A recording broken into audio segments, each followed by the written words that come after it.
Hello दोस्तों, आज हम लोग हिंदी के फर्स्ट लेक्चर में आपको स्वागत करते हैं, जिस चैप्टर का नाम है श्रम विभाजन और जाति प्रथा। इनके लेखक के बारे में बात किया जाए तो डॉक्टर भीमराव अंबेडकर इनका लेखक है, जिसे संविधान का पिता कहा जाता है। आज हम लोग इस चैप्टर में भीमराव अंबेडकर और इस लेसन के बारे में जानते हैं कि ये लेसन है का और क्या कहना चाहता है। तो फर्स्ट ऑफ ऑल, अगर आप पहली बार इस चैनल पर आए हैं तो चैनल को सब्सक्राइब करें। जैसे कि आप जानते हैं कि इस चैनल पर पूरा सिलेबस हिंदी का और मैथ का पढ़ाया जाएगा। अंत में मॉक टेस्ट के रूप में आपको VBI क्वेश्चन करवाया जाएगा, जिससे आपको बहुत ज़्यादा बेनिफिट होने वाला है। इससे आपको अंत में बहुत सहायता प्रदान होगी और अंत में आपको सारा चैप्टर का PDF दिया जाएगा, जिसमें ऑब्जेक्टिव, सब्जेक्टिव और साथ ही साथ गेसिंग क्वेश्चन रहेगा। चलिए चैप्टर को स्टार्ट करते हैं। बारे में हम लोग जानते हैं कि भीमराव अंबेडकर का जन्म 14 अप्रैल 1891 में हुआ था।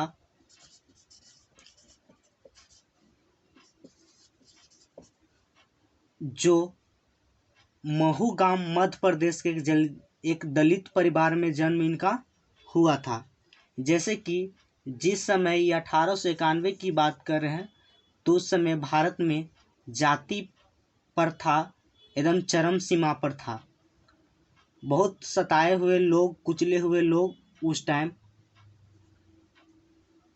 पिछड़े वर्ग के शोषण हो रहा था। उस समय इनका जन्म हुआ। मानव मुक्ति के विरोधी बाबा साहेब ने समय को पुष्टि का जन्म दिए। मानव मुक्ति कहने का मतलब होता है कि पहली बार किसी दलित को आगे लाने का यह कार्य किए। इन प्रारंभिक शिक्षा अपने गांव में ही हुआ। इसके बाद वह उच्च शिक्षा के लिए न्यूयॉर्क अमेरिका चले गए। इसके बाद फिर वहाँ से लंदन से फिर संस्कृति और धार्मिक पारिवारिक को पूरा वैदिक को अनुवेदन किए। पूरा वैदिक अनुवादन कहने का मतलब होता है कि धार्मिक और संस्कृति को अपना आलोचना करने के दौरान उससे निष्कर्ष निकाले। निष्कर्ष निकालने के साथ साथ इनको परिवर्तन लाने का कार्य किए और ऐतिहासिक सामाजिक क्षेत्र में अनेक मौलिक स्थापित किए। स्थापित करने का मतलब होता है कि जो ऐतिहासिक पूर्वजों से जो चला आ रहा था शोषण, उस शोषण को कंट्रोल कैसे किया जाए और सबका मौलिक अधिकार, सबका बराबर अधिकार किस तरह दिए जाए, इसके बारे में यह प्रस्तुत किए। यह अर्थशास्त्री भी थे, समाजशास्त्री भी थे, शिक्षा वैदिक भी थे, धर्म दर्शन भी थे। धर्म दर्शन कहने का मतलब होता है कि धर्म के बारे में विशेषज्ञ। सर्वदेशी में कुछ समय उन्होंने वकालत की। सर्वदेशी में कुछ समय वकालत करने का मतलब होता है कि अपनी भाषा में, अपनी मातृभाषा में यह वकालत की। वकालत मतलब होता है वकील। जो आज आप लोग कोर्ट वोर्ट में जाते हैं तो देखते होंगे कि वहाँ वकील रहता है। इस तरह यह वकालत भी किए।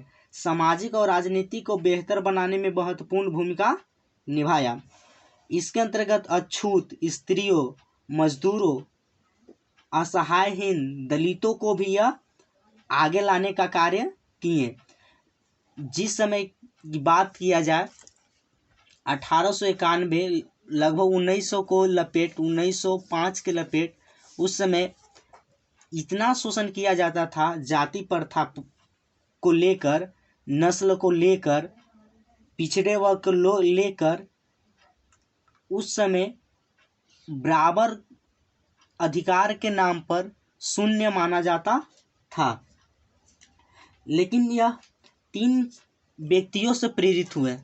भीमराव अंबेडकर 3 व्यक्ति से प्रेरित हुए, जिसमें गौतम बुद्ध थे, कबीर दास और ज्योति फूले थे। ये 3 व्यक्ति थे जिनसे यह प्रेरणा की कार्य किए। इसके बाद भारत में संविधान निर्माण के लिए महत्ता भूमिका को एकनिष्ठीय संपन्न कराने का कार्य किए। कहने का मतलब होता है कि भारत में संविधान निर्माण के लिए एक महत्वपूर्ण भूमिका यह निभाए। इसके बाद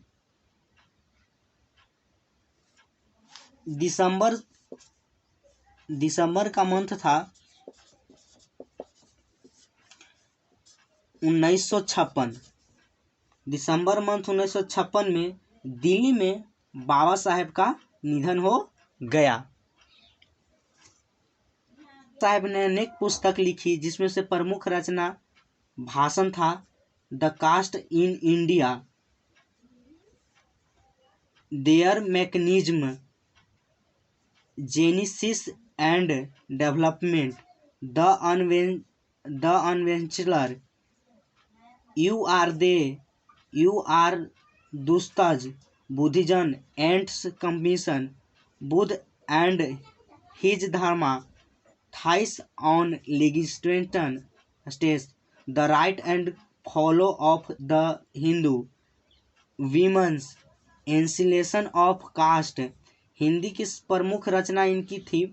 भारत सरकार के कल्याण मंत्रालय में बाबा साहेब की कहने का मतलब होता है कि कल्याण विभाग में इनका एक पुस्तक प्रस्तुत हुआ जो इनको 21 खंडों में प्रकाशित किया गया। इनका जो मंत्रालय था उस मंत्रालय में बाबा साहब के संपूर्ण एडवेमेंशन कहने का मतलब होता है कि बहुत सारी जो पुस्तकों थी वह 21 खंडों में प्रकाशित हुई। 21 खंडों में प्रकाशित कहने का मतलब होता है कि जैसे कि आप लोग जानते हैं मूवी में देखते हैं तो उसमें पहले आता है चैप्टर 1, चैप्टर 2, चैप्टर 3, या वेब सीरीज देखते हैं तो सीजन 1, सीजन 2, सीजन 4, इस तरह के जो हुआ। तो इनको 21 खंडों में जो बुक हुआ वो प्रकाशित होल था। इसके बाद नेक्स्ट बाबा साहब के भाषण के लिए बात किया जाए तो भाषण में एनहेंसन ऑफ कास्ट ललाई सिंह यादव द्वारा किया गया हिंदी रूपांतरण था।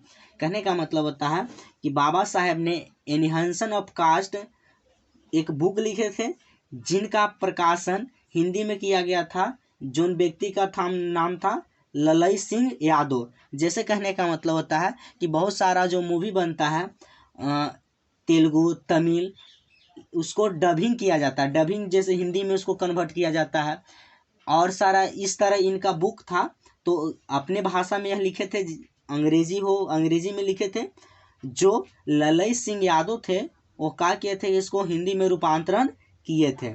जाति भेदन तथा उन्नयन क्रिश्चियन का संप्रदाय थी। इस बुक में जाति भेद को निर्धारित करने के लिए यह बुक बनाया गया था। जाति भेद को हटाने के इसमें संपूर्ण कोशिश कार्य किया जा रहा था। नेक्स्ट बात किया जाए तो जो लाहौर का वार्षिक सम्मेलन था, आप लोग थोड़ा सा इतिहास को जिक्र किया जाए तो मुस्लिम लीग एक अपना सम्मेलन करते थे और कांग्रेस एक अपना वार्षिक सम्मेलन करते थे।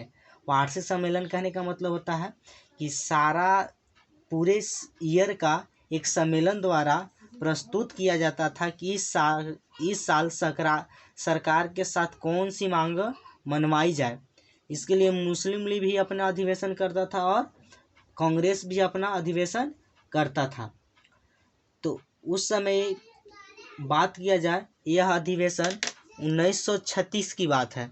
1936 में उस टाइम आपको देखने के लिए थोड़ा सा इतिहास पर जिक्र किया जाए तो उस समय बहुत सारे क्रांतिकारी नेता चरम सीमा पर थे। चरम सीमा कहने का मतलब होता है कि लगे 1931 में भगत सिंह को फांसी दिया गया था और फांसी देने के दौरान पूरे भारत में एक विरोध की भावना जग उठी थी। और विरोध की भावना जग उठने के दौरान इस समय भारत पे क्रांतिकारी का बोलबाला ज़्यादा था। लाहौर अधिवेशन के बाद बाबा साहब ने क्रांतिकारी गतिविधियों को आगे बढ़ाते हुए बाबा साहेब स्वतंत्रता के पुस्तिका के रूप में प्रकाशित किए। स्वतंत्रता के पुस्तिका के रूपांतरण करने का मतलब होता है कि स्वतंत्र के लिए एक बुक लिखें जो लोगों में राष्ट्रवाद की भावना को पैदा कर सके। इसके दौरान प्रस्तुत किए गए आलेख और पुस्तिका द्वारा नैतिक, अनैतिक, जाति प्रथा एवं संवेदनशीलता के साथ साथ लोगों पर किस तरह का अत्याचार किया जा रहा था इसके बारे में यह जिक्र किया गया था। और इस तरह भारतीय लोकतंत्र को सम्मानित करते हुए यह एक चरम सीमा पर ले गए, जिसके बाद यह संविधान का निर्माण किए। इस तरह इनकी जीवनी संक्षिप्त में बटोरने का काम हम लोग किए हैं। यदि आपको लगता है कि नेक्स्ट लेक्चर आए तो नेक्स्ट लेक्चर आने खातिर आप चैनल को सब्सक्राइब करें, साथ जो त्रुटि हुआ है उसको कमेंट में करें। नेक्स्ट लेक्चर में इसको सुधार किया जाएगा। और इसका ऑब्जेक्टिव का जो PDF है वो चैप्टर ख़त्म हो जाएगा। अभी तो हम लोग लेखक के बारे में ओनली फॉर पढ़े हैं, तो जैसे चैप्टर ख़त्म हो जाएगा तो चैप्टर ख़त्म होने के दौरान जो इसका ऑब्जेक्टिव बनेगा उस ऑब्जेक्टिव को हम लोग कवर करेंगे। Thank you. जय हिंद।